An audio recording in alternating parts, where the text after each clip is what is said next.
अच्छा जी, हम बात कर रहे थे फ्लोट लेआउट की। तो ये मैंने इसका जो दूसरी डिव है उसका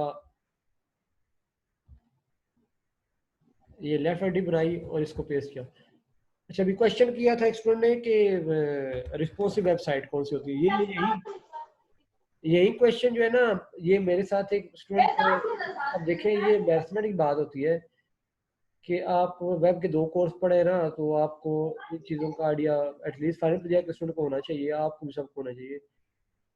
रिस्पॉन्सिव वेबसाइट जो कि इन्वायरमेंट के हिसाब से रिस्पॉन्स करती है। जब तक अपने एलिमेंट को आप वेबसाइट के एलिमेंट को रिस्पॉन्सिव बनाएंगे नहीं, वो खुद से नहीं रिस्पॉन्स करेंगे। इससे मुराद क्या है कि अब मैं यहाँ पे वेबसाइट खोल के बैठा हूँ अपने लैपटॉप पे, या इसकी जो स्क्रीन का साइज है ना, उस वहाँ पे इन्वायरमेंट कुछ और, उसकी विड्थ कुछ और है।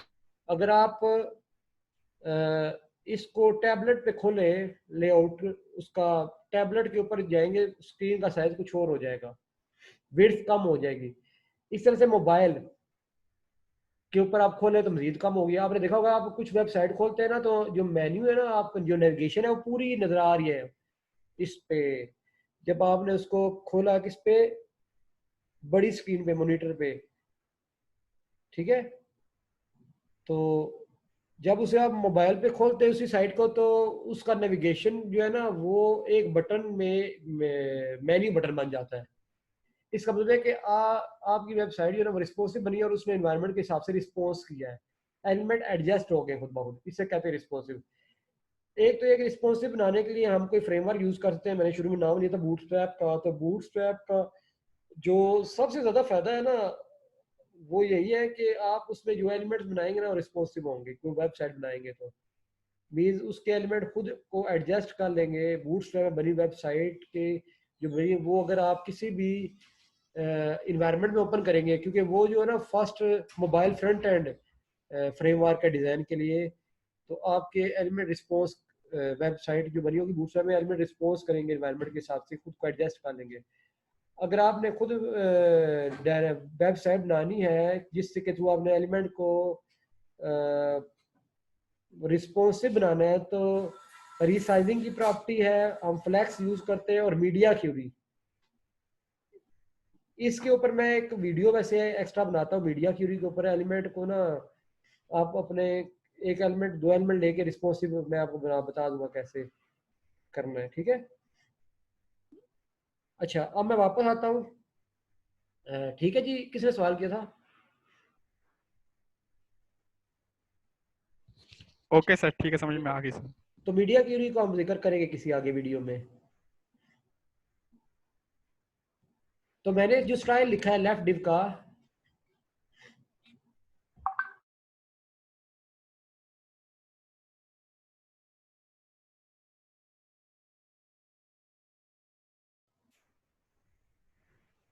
तो हमने लेफ्ट डिव का स्टाइल क्या दिया है कि इसका बॉर्डर ये होगा।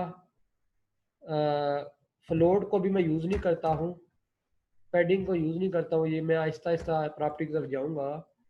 तो फिलहाल जो मार्जिन है, तो यहाँ पे जो प्रॉपर्टी में लिखे ना, मार्जिन, मार्जिन 10 पिक्सल का मतलब ये है कि इट्स अ शॉर्ट हैंड। मैंने मार्जिन की शॉर्ट हैंड प्रॉपर्टी यूज़ की। शॉर्ट हैंड का मतलब ये है कि इसकी मार्जिन की चारों वैल्यू 10 पिक्सल होंगी। मतलब मार्जिन टॉप से भी 10 पिक्सल के, ये एलिमेंट टॉप से 10 पिक्सल छोड़ के अपीयर होगा किसके अंदर, अपने पेरेंट एलिमेंट के अंदर। पेरेंट एलिमेंट इसका कौन सा है? Main div. इसी तरह से इसके साथ जो एलिमेंट आएगा राइट से, उसको मार्जिन, इसी एलिमेंट को जो इसके साथ है एलिमेंट आएगा उससे मार्जिन मिला होगा जगह छोड़ के, और नीचे जो इसके एलिमेंट आएगा इस डिव के, वो भी 10 पिक्सल छोड़ के, मार्जिन इसका है बॉटम का, ठीक है, और टॉप से। तो अगर हम अपीयरेंस चेक करें इसकी, तो इसको हम ब्राउजर के ऊपर देखते हैं।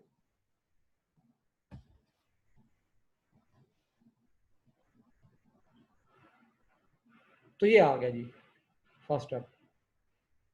मैं ऊपर एक हेडिंग चले लगा था, यहीं से उठा के थोड़ा सा कुछ इसका डिज़ाइन बन जाएगा। तो मेन डिव के अंदर मैंने एक हेडिंग लगा दी है सिटीज़ की।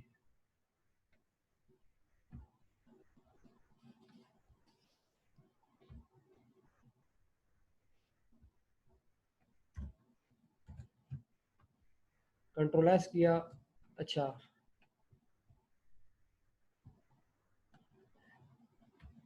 अब इसको हमने, अब हम चाहते हैं कि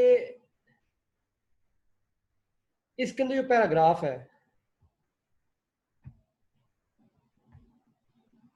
ये पैराग्राफ कितनी जगह ले रहा है, यहाँ तक आ रहा है। तो मैं अगर इसकी कोई विड्थ रखना चाहूँ, minimum C S S property आपने यूज़ तो इतनी नहीं की होंगी। अगर आप इसको, हालांकि सिंपल सी प्रॉपर्टी है कि मैं कहता हूँ ये पैराग्राफ जितने भी होंगे ना हमारे पेज के ऊपर, उसकी जो विड्थ होगी वो होगी हम 400 पिक्सल दे रहे हैं, तो 400 पिक्सल तक पैराग्राफ जाएगा, जो बाकी होगा वो नीचे शिफ्ट हो जाएगा इस तरह से आपका। तो ये वे है कि आप वन बाय वन चीज़ें करते जा रहे, इम्प्लीमेंट करते जाएं। ठीक हो गया। अब मैं इसके जो है वो दूसरी डिव लेता हूँ। दूसरी डिव मैं सेंटर, तीन डिव्स पे हमने काम करना, मैं सेंटर वाली डिव ले लेता हूँ।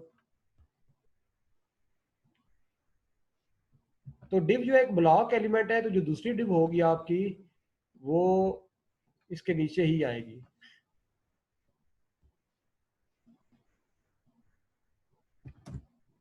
तो मेन डिव आ गई उसके, और सेंटर का जो स्टाइल है वो मैंने यहाँ से उठा लिया ताकि टॉपिक जो टाइम पे ख़त्म हो जाए।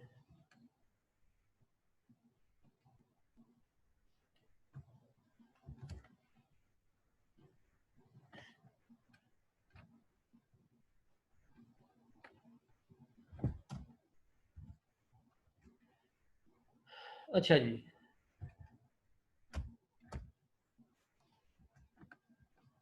तो ये दो डिव आ गई। अब हम चलेंगे जी इसके सेटिंग की तरफ। अब यहाँ से क्वेश्चन रेज होता है कि हमने इसको सेट कैसे करना है। सेट से राज ये है कि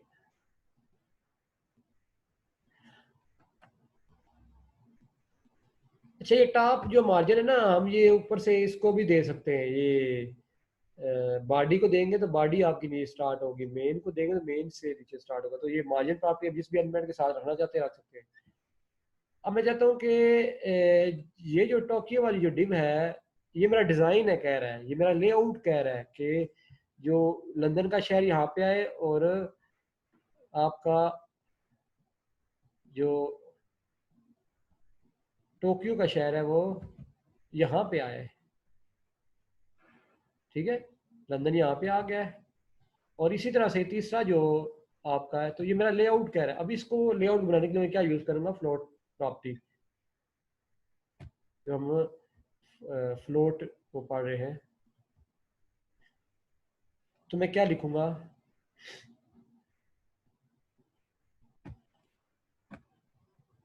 एग्जैक्टली इसी तरह से आपने आहिस्ता आहिस्ता एक एक करके प्रॉपर्टी देते जाना है और चेक करना है कि। और एक और चीज़ है, आपको सी एस एस के शुरू के जो लेक्चर हैं वो ये वाला जो मैं पढ़ा रहा हूँ उसके लिए आने चाहिए। अब मैं हर चीज़ को डीपली तो डिस्कस नहीं कर सकता। मैंने आईडी की बात की, अब आईडी की मैं तो यही जूम करूंगा, आपको आईडी का पता है, selector ID, select class, universal group selector, और इसमें इनलाइन स्टाइल कैसे देते हैं, टैग सिलेक्टर क्या होता है, एलिमेंट सिलेक्टर, क्या आप पूरे एलिमेंट को सिलेक्ट करें, बेशक पेज के ऊपर 20 पैराग्राफ्स हैं तो आप 20 के 20 पैराग्राफ सिलेक्ट करें, तो you will use the element selector P. तो इंटरनल स्टाइल शीट क्या होती है, एक्सटर्नल स्टाइल शीट क्या होती है, उसके बाद हमने जो प्रॉपर्टीज पढ़ी, तो ये चीज़ें आपको पहले आनी चाहिए। सबको आती है। एमसीएस के स्टूडेंट से तो मैं वो एक्सपेक्ट करता हूँ कि अच्छा, तो मैं यहाँ पे यूज़ कर रही फ्लोर लेफ्ट। अब यहाँ पे प्रॉब्लम जो रेज होगी पहले उसको हम देखेंगे। कंट्रोल एस किया और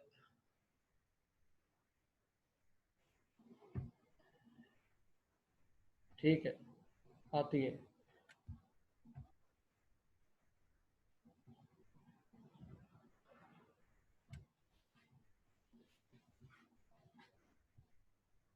अच्छा ये 1 मिनट ज़रा वेट करेंगे आप।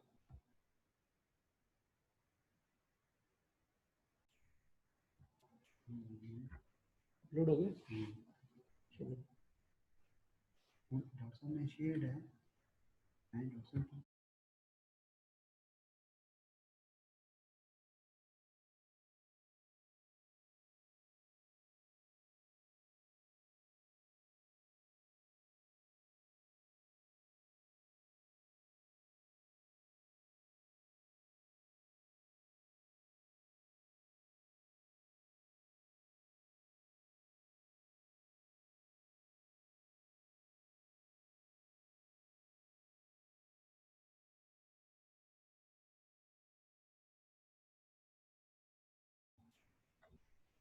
हाँ जी।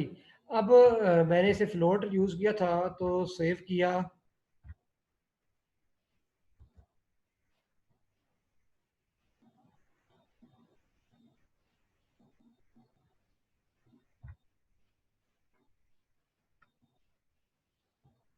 अच्छा इट इज़ नॉट वर्किंग, मैं चेक करता हूँ क्या इसमें।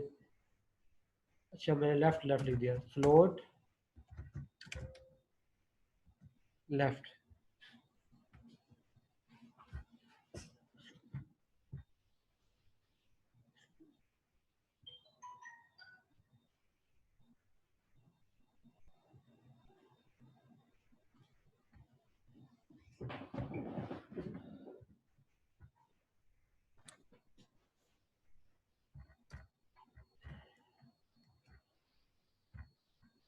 अब देखिए ये हमारे पास जो यहाँ पे इशू आया ये क्या है।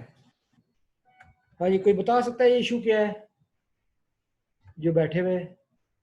टाइम शार्ट जल्दी बताएं। ये क्या 14 पार्टिसिपेंट हो गए, बाकी किधर गए हैं?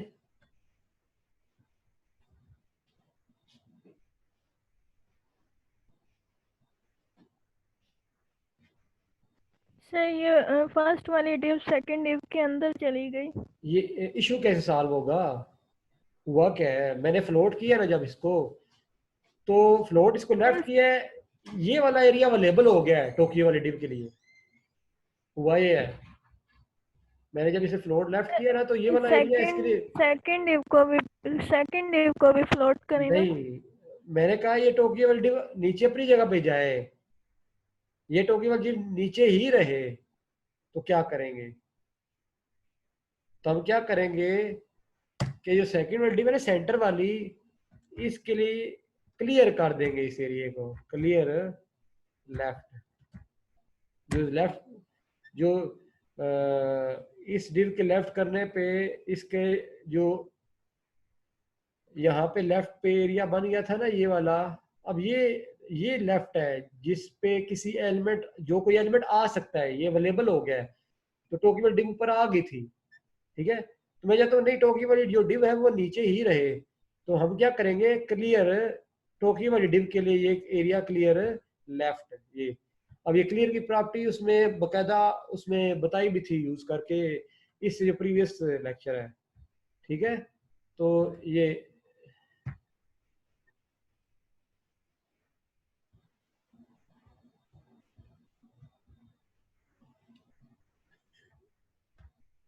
क्लियर लेफ्ट हुआ नहीं, क्यों नहीं हुआ? मार्जिन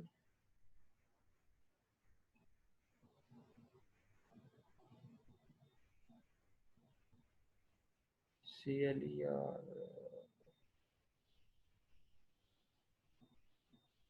अच्छा मैंने सेव नहीं किया शायद। अच्छा सेव किया है तो ये हो गया, ठीक हो जी, समझ आइए।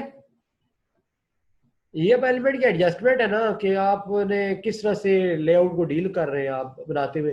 अब क्या है जी, अब ये इसने ये एरिया जो है ये वाला ये अवेलेबल कर दिया, ये वाला एरिया। अब मैंने इसको यहाँ पे लेके आना है इसके पैरेलल, ठीक है। अब मुझे क्या करना पड़ेगा, अगर आप इसको फ्लोट करते हैं सेकंड डिव को, अब मैं क्लियर खत्म कर देता हूँ। अब यहाँ पे क्योंकि मैं फ्लोट की तरफ जा रहा हूँ, फ्लोट प्रॉपर्टी यूजर, क्लियर की प्रॉपर्टी बताने का मकसद ये था कि आपकी डिव अगर नीचे, अभी हमने नीचे तो नहीं ना रखनी, अब तो मैंने उसे दूसरी डिव कोई फ्लोट उसके ऊपर अप्लाई करना है ना। तो अगर मैं नीचे ही रख रही है तो फिर मैंने क्लियर लेफ्ट किया है, फिर नीचे आ जाए, ठीक है। तो अब मैंने इसको फ्लोट लेफ्ट किया सेंटर वाली डिव को, तो क्या हुआ है कि वो यहाँ पे आ गई है। फाइन, ठीक हो क्या? Yes sir. अगर आप इसे फ्लोट राइट करेंगे ना तो ये जो आपकी टोकी वाली डिव है वो यहाँ पे आ जाएगी, यहाँ पे, क्योंकि दरमियान में इसके यहाँ पे काफी एरिया अवेलेबल है ना। अब हम इसके नीचे, अब हम इसके ऊपर बॉक्स मॉडल अप्लाई करते हैं जी। मुझे पहले पता है बॉक्स मॉडल क्या होता है, जो एमसीएस के स्टूडेंट बैठे हुए। हाँ जी, anyone of you box model, ये पेपर में भी आया था। हमने बॉक्स मॉडल अप्लाई करना है। मैंने वीडियो में बकायदा डिटेल में इसको पढ़ाया था। कोई नहीं, सोए में सारे। देखिए जब आप सर किसी, मार्जिन और पैडिंग बॉर्डर हाँ ये चीज आती है ना। एग्जैक्टली, जब आप किसी एलिमेंट के गिर्द, एलिमेंट कोई भी हो, एलिमेंट डिव है या पैराग्राफ है या हेडिंग है, कोई भी एलिमेंट है, उसके गिर्द अगर आप जब बॉर्डर खींचते हैं ना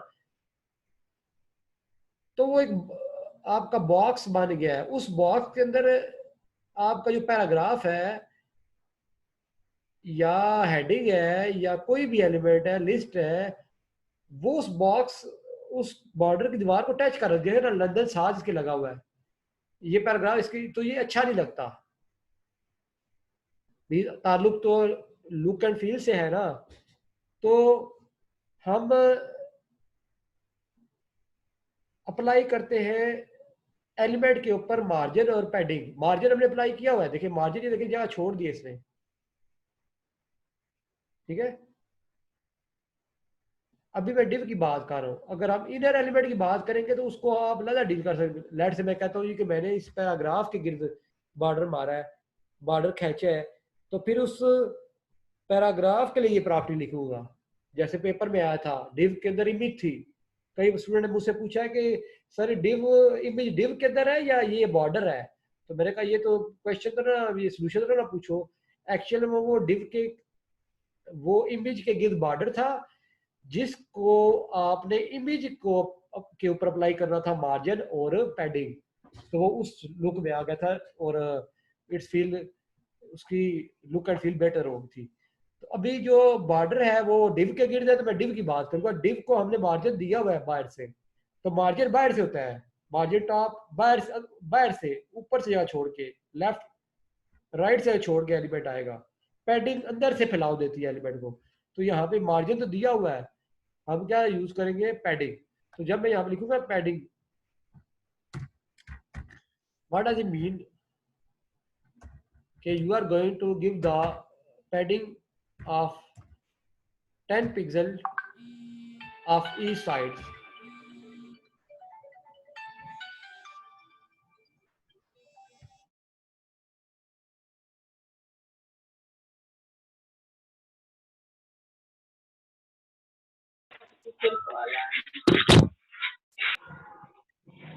अच्छा जी, ये पॉज, ये अपनी जो म्यूट कर लें जी, नॉइज आ रही है। तो पैडिंग जो है, पैडिंग जब अप्लाई की है आपने, तो पैडिंग मैंने यहाँ पे भी कर दी। जब CSS लिखने का तरीकाकार आप देखें, पैडिंग यहाँ पे भी आ रही है, यहाँ पे भी आ रही है। आप इसको किसी और वे से भी लिख सकते हैं कि आपको फ्लोट के पैडिंग के एट्रीब्यूट बॉर्डर के अगर सेम वैल्यू देनी है तो हम इनको क्लास यूज करके भी कर सकते हैं। मीज जो सिलेक्टर का टॉपिक था ना, उसको आप सही तरह पढ़, आपने एक CSS रूल कैसे लिखना है, तो हम इस बार बार लिखने से बच सकते हैं। मैं वो चीज़ अभी डिस्कस नहीं कर रहा, तो इसलिए मैं ये अपनी सहूलत के लिए लिख रहा हूँ। ठीक है जी, तो ये देखें थोड़ा सा अपीयरेंस इसका चेंज हो गया है।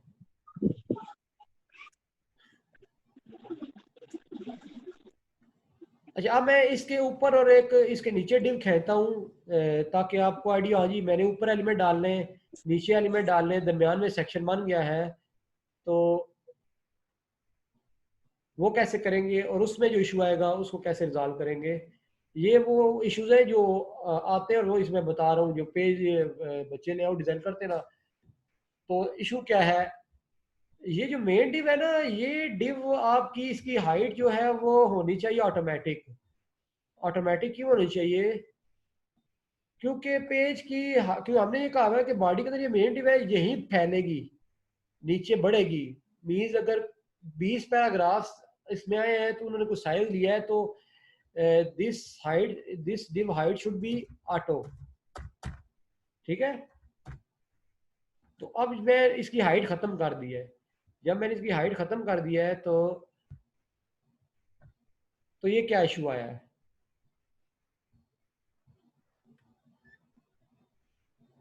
ये इशू को बताएगा जी?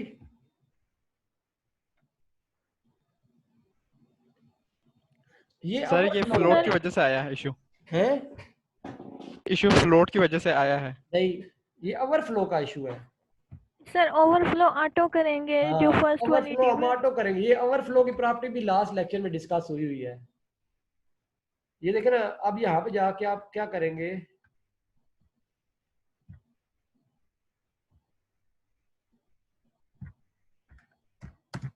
ओवरफ्लो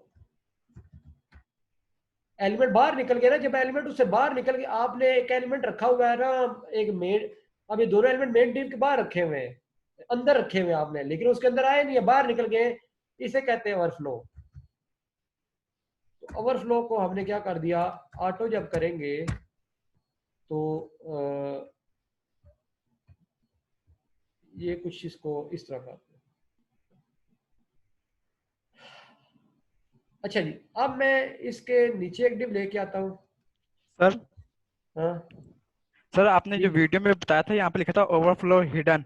सर तो उसका और इसमें डिफरेंशिएट किया है कि ओवरफ्लो ऑटो और ओवरफ्लो हिडन।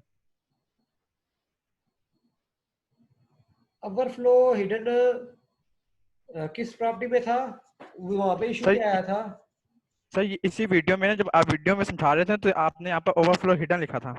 हाँ हाँ तो मैं सर पूछ वो रहा हूँ इसमें ओवर आप हाँ हाँ, ये साथ मैं आप दूसरे, पूछ रहा हूँ कि यहाँ ऑटो की जगह हिडन लिख सकते हैं। उसमें आपका एलिमेंट जो थे ना वो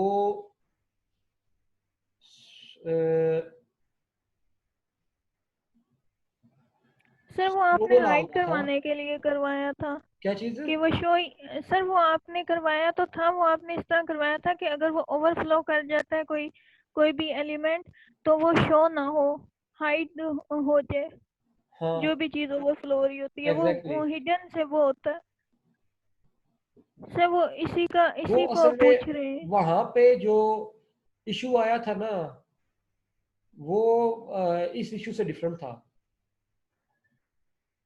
हाँ जी, आप बताएं जी, वहां पे जो अब उस वीडियो, मुझे वीडियो में जाके देखूं उसमें इशू क्या आया था, मैंने हिडन यूज क्यों की थी, ये बताएं बच्चे।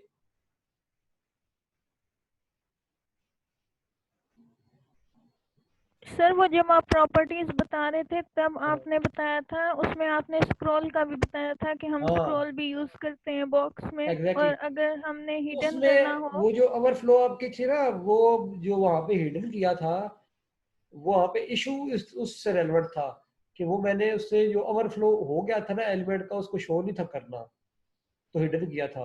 उसमें और भी प्रॉपर्टी थी, कोई कौन सी थी? स्क्रॉल की सर। स्क्रॉल की। ठीक है, उस वीडियो को आप जरा देखिएगा। अच्छा, यहाँ पे जो इशू आया है ना, ये इशू आया ओवरफ्लो का, जिसको मैंने क्या करना है, उसने ऑटोमेटिक सेट करना है कि ओवरफ्लो हुआ है, तो उसका ओवरफ्लो ऑटोमेटिक करने से ये हुआ है कि उसने इसको एडजस्ट कर लिया।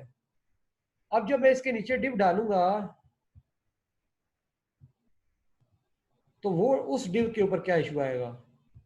और ये 6 मिनट रह गए, मैंने इसी में इसको देखना है।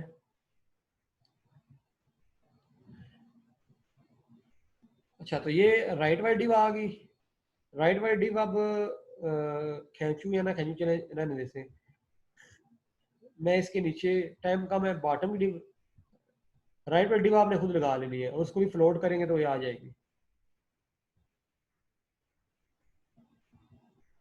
तो मैं एक डिव ऐड कर रहा हूं सेंटर डिव के नीचे। तो मैंने इसको नाम दिया हुआ है आईडी दिए बॉटम की, और इसका जो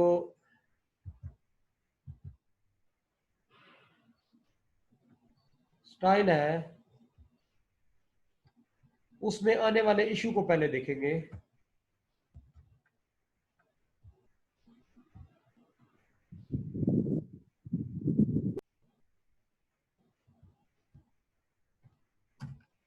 अच्छा ये आ गया, पहले इशू देख लें फिर हम इसकी प्रॉपर्टी देखेंगे। तो मैं ये डी बना रहा हूँ 100 पिक्सल की बने, ठीक है। अब ये देखिए ये, अब ये क्या इशू है, अब देखें ना सारे डिफरेंट तरह के इश्यूज है ना। वो आपने जो हिडन वाला पूछा, अब वो सिनेरियो जो था वो उस वीडियो में था जिस जो डिस्कस किया था वो मेरे जहन में वो मैं अब देखूंगा कि जहाँ पे मैंने इसको डिस्कस किया था। तो जैसे मैंने बताया भी है, तो सिनेरियो के ऊपर बेस होता है ना कि किस किस्म की प्रॉब्लम है। हाँ जी, यहाँ पे क्या इशू है जी, ये डिग ऊपर की चली गई है, कौन बताएगा? सर क्लियर का टैग यूज करें। वो क्लियर तो वो देख तो नहीं ली प्रॉपर्टी।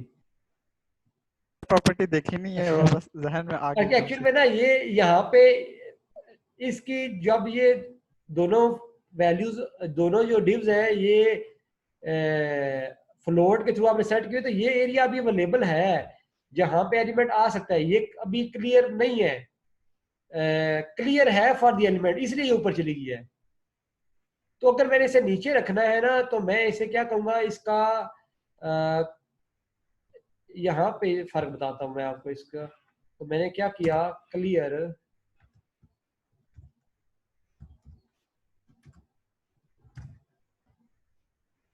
लेफ्ट किया, लेफ्ट से एक होती है क्लियर राइट, क्लियर लेफ्ट और क्लियर बोथ।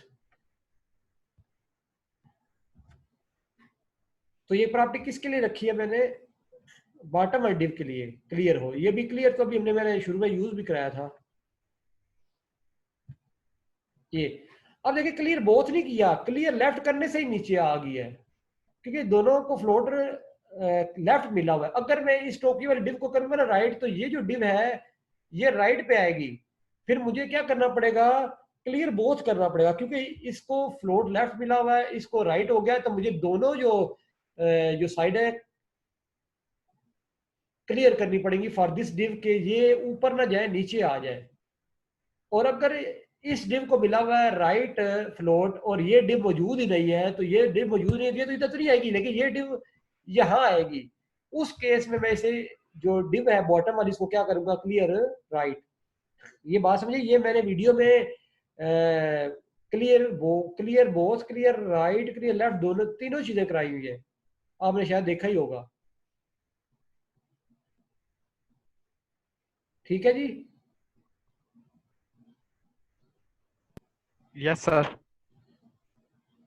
अच्छा, अब इसके ऊपर मैं डिवाइड करूंगा, उसमें कोई प्रॉब्लम नहीं। अभी 2 मिनट रह गए, तो अगर मीटिंग खत्म होगी तो फिर टाइम तो पूरा हो गया है, तो मेरी तरफ से फिर खुदा हाफिज होगा, दोबारा तो नहीं ज्वाइन करूंगा। तो अब इसके ऊपर एक डिव मैं डाल लेता हूँ, जिसका थोड़ा साइज हम ज्यादा रख लेते हैं।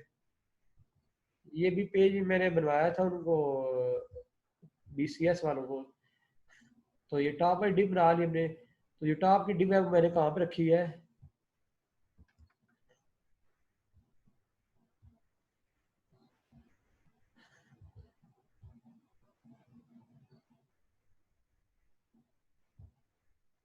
वो रखी हुई है लेफ्ट के ऊपर, ये आ गई। और इसका जो स्टाइल है,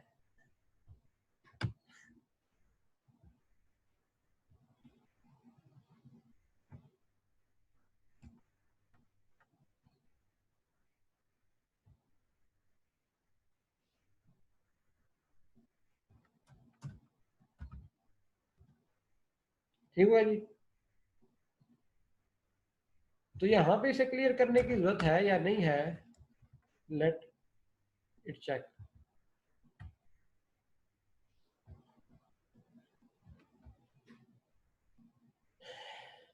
तो यहाँ पे क्लियर करने की जरूरत नहीं थी, क्योंकि वो जो एलिमेंट फ्लोट कर रहे हैं दोनों वो इसके नीचे है। वो ऑटोमेटिकली ठीक है, बात समझिए कोई नहीं।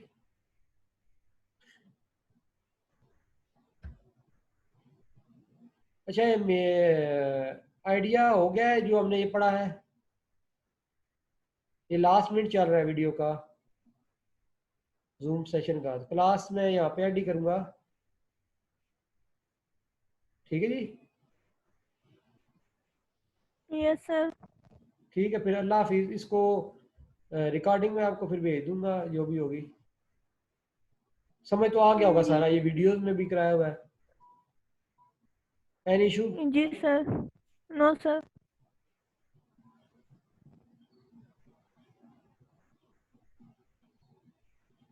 ठीक है जी, अल्लाह हाफिज।